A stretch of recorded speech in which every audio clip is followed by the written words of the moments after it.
Salutare, dragi prieteni! De la Oradea facem azi un video despre starea porumbeilor noștri după cea de-a doua etapă de concurs, Paprika, o etapă de 370 de km, extrem de dificilă, pot să spun, extrem de dificilă. Porumbei au întâmpinat la sosire o vreme nu prea bună,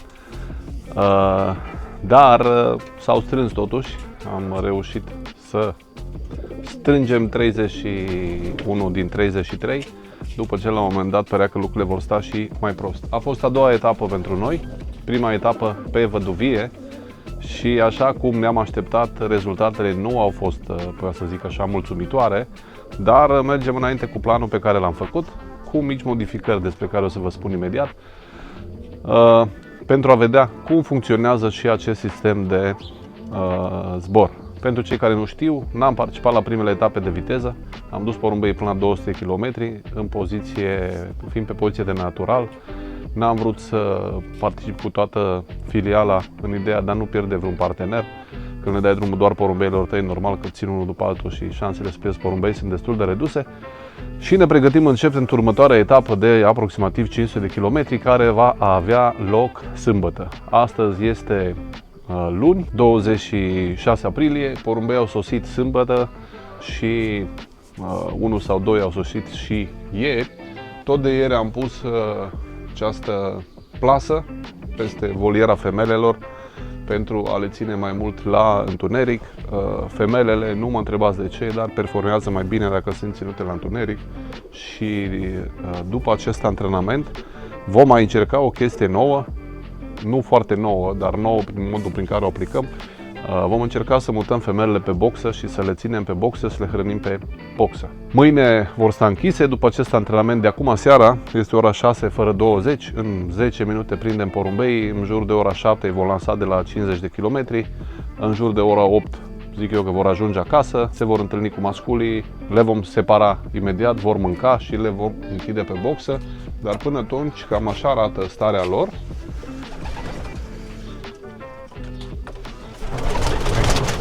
Ce faceți? Ce faceți voi? Ce faceți? S-au recuperat bine, zic eu, după etapă. În sâmbătă seara le-am dat 2 tablete de protein plus, una de vitamineral și una de Fly Power pe cioc. Așa cum v-am spus, etapa a fost destul de dificilă. Iar ieri, ca și mâncare, au primit detox de la Matador cu mor activ și cu detox de la acest farmac toată ziua pentru o mai bună detoxifiere. Le-am simțit și la mână mai înainte că sunt foarte soft. Iar masculii, ca să vorbim și de ei, deși nu sunt tare încântat de jocul masculilor nici acum și în 2026 vom reveni la concurat doar femele, stau pe această volieră toată ziua și au acces la boxe și la femele doar de la antrenament sau de la concurs. Ce vreau să vă spun că vom face, pot să vă arăt înăuntru, până Nea Sătac pregătește lăzile să prindem porumbei. Aici mai sunt 3 femele, una accidentată pe care am scos-o pentru sezonul acesta de la concursuri, o tardivă care îmi place foarte mult și o femelă care stă acasă pentru masculi. Și ce vreau să vă arăt este că vom instala în boxele de tip Hermes acest tip de paluri și femelele urmează să stea închise pe boxă. Era destul de complicat pentru ele și cred eu neplăcut să stea doar pe grătar. Este un sistem pe care l-am mai practicat în 2017 când am jucat femelele pe boxă și ulterior am renunțat la el, dar dacă tot un an de experimente, facem și acest experiment pentru a vedea cum performează femelele în aceste condiții.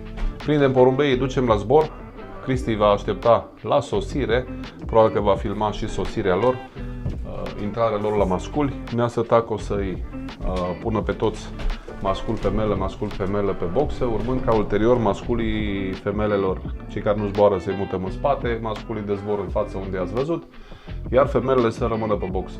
Ce se va întâmpla, cum va fi?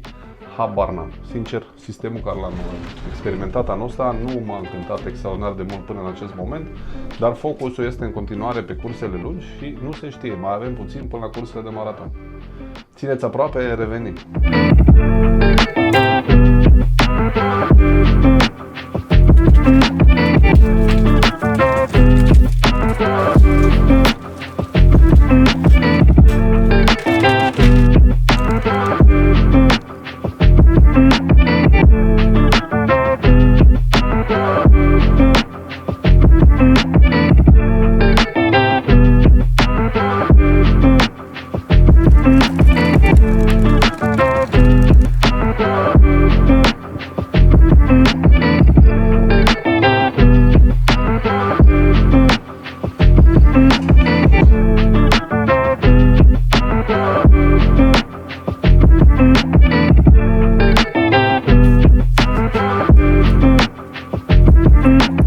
Dragilor, ați avut ocazia să vedeți pe viu și momentul când am dus porumbei, am venit foarte bine de la 50 de kilometri, dar și ce încercăm să facem cu femelele prin mutarea lor pe boxă.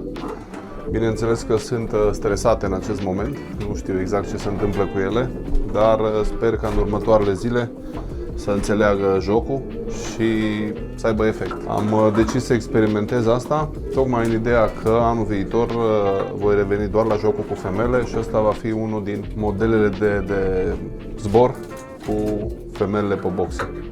După cum vedeți, unele dintre ele sunt destul de agitate, probabil va dura vreo 2 zile până să-și dea seama exact 2-3 zile ce vrem de la ele. Dar sunt convins că o să-și dea seama în scurt timp.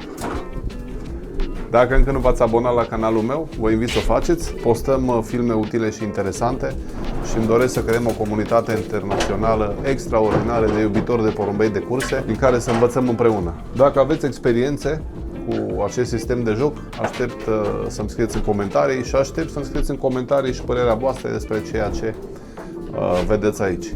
Până la următorul video, mult succes tuturor!